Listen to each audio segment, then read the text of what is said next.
Hi friends, welcome to Telugu defence news. రీసెంట్గా ఒక British navy F-35B stealth jet కేరళలోని తిరువనంతపురం ఎయిర్పోర్ట్లో ఎమర్జెన్సీ ల్యాండింగ్ అయింది.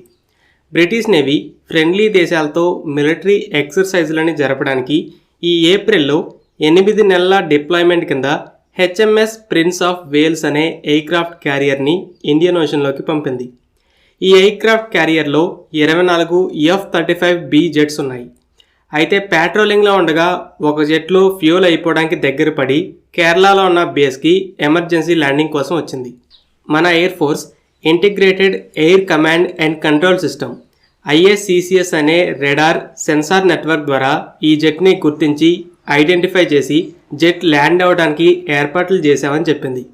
ఇక్కడ ఎయిర్ ఫోర్స్ నిజంగానే F-35 జెట్ని గుర్తించింది.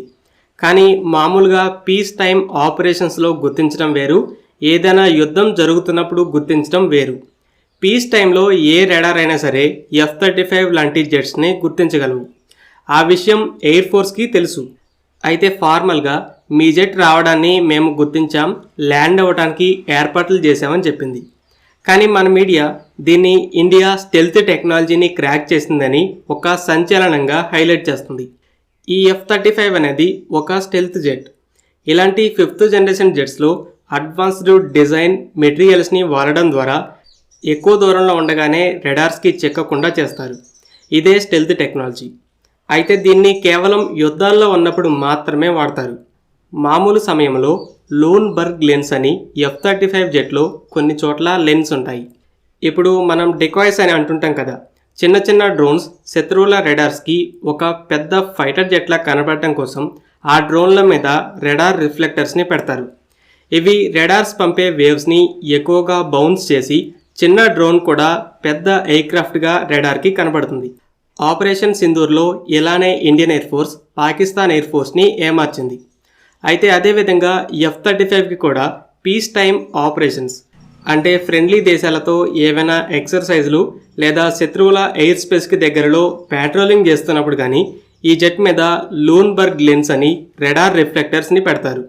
మన ఎయిర్ ఫోర్స్ ల్యాండ్ అయిన F-35 పిక్ని బయట పెట్టగా దాని వింగ్స్ మీద కూడా ఈ లెన్స్ కనబడుతున్నాయి. ఏరో ఇండియా షోకి కూడా ఈ రిఫ్లెక్టర్స్తోనే అమెరికా పంపింది. మరి ఇలా పీస్ టైంలో ఈ రెడార్ రిఫ్లెక్టర్స్ని ఎందుకు వాడతారు? ఫస్ట్ ఏదైనా యుద్ధం జరుగుతున్నప్పుడు అంటే రెండు దేశాల్లో కూడా ప్లేన్స్ తిరగకుండా ఎయిర్ స్పేస్ని బ్లాక్ చేస్తారు. కేవలం మిలిటరీ ఎయిర్క్రాఫ్టే తిరుగుతుంటాయి. కానీ పీస్ టైంలో ఎయిర్ స్పేస్ అనేది రద్దీగా ఉంటుంది.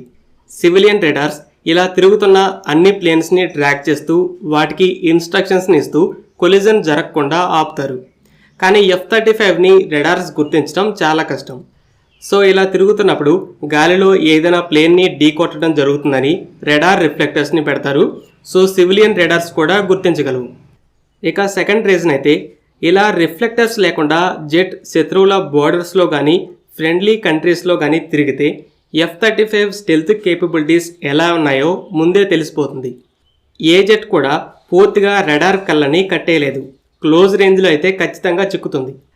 అలా F-35 రెడార్ క్రాస్ సెక్షన్ అనేది ఎలా ఉంది, రెడార్ సిగ్నల్స్ నుండి ఎలా తప్పించుకుంటుంది, ఎలా చిక్కుతుంది అని అనలైజ్ చేస్తే బెటర్ యాంటీ స్టెల్త్ రెడార్స్ని డెవలప్ చేయడంలో హెల్ప్ అవుతుంది. F-35ని ఆపరేట్ చేసే దేశాలన్నీ కూడా యుద్ధాల్లో తప్పితే అసలైన స్టెల్త్ కేపబిలిటీస్ని ముందే చూపించరు. అందుకే ఈ రెడార్ రిఫ్లెక్టర్స్ని పెట్టి తిప్పుతారు. అలా పెట్రోలింగ్ టైంలో ఈ లెన్స్తో తిరుగుతుండగా అనుకోకుండా మన దేశంలోకి రావాల్సి వచ్చింది. రిఫ్లెక్టర్స్ వల్ల ఎయిర్ ఫోర్స్ రెడార్స్కి ఈజీగా చిక్కింది. ఎయిర్ ఫోర్స్ మామూలుగా ఫార్మాలిటీలో మీ F-35 రావడం గుర్తించి లైన్ క్లియర్ చేసామని చెప్తే మీడియా దాన్ని సెన్సేషన్ చేస్తుంది.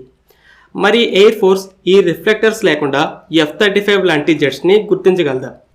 S-400 సిస్టంలో ఉన్న రెడార్స్ ఇలాంటి జెట్స్ని బెటర్ రేంజ్లో గుర్తించడానికైతే ఛాన్స్ ఉంది.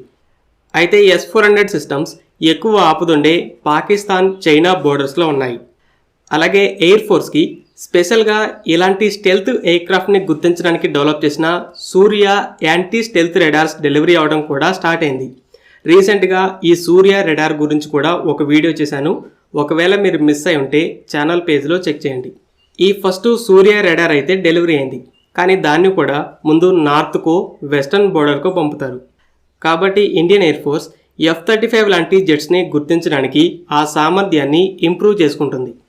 ఎందుకంటే F-35కి చైనీస్ కాపీ అయిన J-35 అలాగే J-20 లాంటి జెట్స్కి ఎగెన్స్ట్గా ఇది చాలా అవసరం. కానీ ఇలాంటి అడ్వాన్స్డ్ రెడార్స్ ఏవి కూడా సౌత్ ఇండియాలో లేవు. సో రెడార్ రిఫ్లెక్టర్స్ లేకపోయి ఉంటే air force F-35 air base దగ్గరికి వచ్చేదాకా కూడా గుర్తించుండేది కాదు. రీసెంట్గా ఇరాన్ F-35ని డౌన్ చేశామని చేసిన క్లెయిమ్ గురించి ఒక వీడియో చేశాను. అయితే దాన్ని చూడని వాళ్ళకి ఇరానే F-35ని డౌన్ చేసింది, F-35కి అసలు స్టెల్త్ లేదు అనుకోవచ్చు. కానీ అది నిజం కాదు. ఇరాన్ చూపించిన పిక్లో వెనుక ఇంజన్ మీద టైల్ ఉంది. కానీ F-35కి ఆ టైల్స్ అనేవి ఇంజన్కి అటాచ్ అయి ఉండవు. ఇంజన్కి వాటికి మధ్య గ్యాప్ ఉంటుంది. ఇరాన్ F-35 పైలట్ని కూడా కస్టడీలోకి తీసుకున్నామని క్లెయిమ్ చేసింది, కానీ ఇప్పటికీ కూడా ఆ పైలట్ని బయటపెట్టలేదు. ఇలాంటి క్లెయిమ్స్ అనేవి ఇరాన్కి చాలా కామన్. లాస్ట్ ఇయర్ మా దగ్గర 2000 కిలోమీటర్ల రేంజ్తో అంటే బ్రహ్మోస్ని మించిన సూపర్సోనిక్ క్రూజ్ మిసైల్ ఉంది, త్వరలో బయట పెడతామని క్లెయిమ్ చేసింది. కానీ ఇప్పటికీ కూడా బయట పెట్టలేదు. మేము స్ట్రాంగ్ అనే ఇమేజ్ని తెచ్చుకోవడానికి ఇలాంటి క్లెయిమ్స్ చేయడం ఇరాన్కి చాలా కామన్. F-35ని డౌన్ చేశామనే క్లెయిమ్ కూడా అలానే. ఇక ఈ F-35B ఏంటి అంటే ఈ జెట్లో 3 వేరియంట్స్ ఉన్నాయి.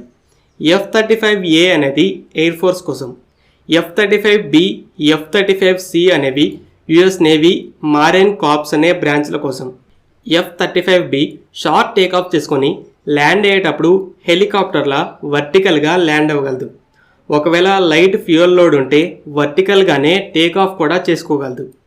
F-35A అనేది ఎయిర్ ఫోర్స్, F-35C అనేది ఎయిర్క్రాఫ్ట్ క్యారియర్స్ కోసం. అయితే కొన్ని దేశాలు తమ ఎయిర్క్రాఫ్ట్ క్యారియర్స్, హెలికాప్టర్ క్యారియర్స్ కోసమే F-35Bని కూడా కొంటున్నాయి. ఈ వర్షన్ కొంచెం ఎక్కువ ఖరీదు కూడా ఉంటుంది. ఫ్రెండ్స్, ఈ వీడియో మీకు నచ్చినట్లయితే లైక్ చేయండి. అలాగే మరిన్ని ఇంపార్టెంట్ డిఫెన్స్ అప్డేట్స్ కోసం మన ఛానల్ని సబ్స్క్రైబ్ చేసుకోండి.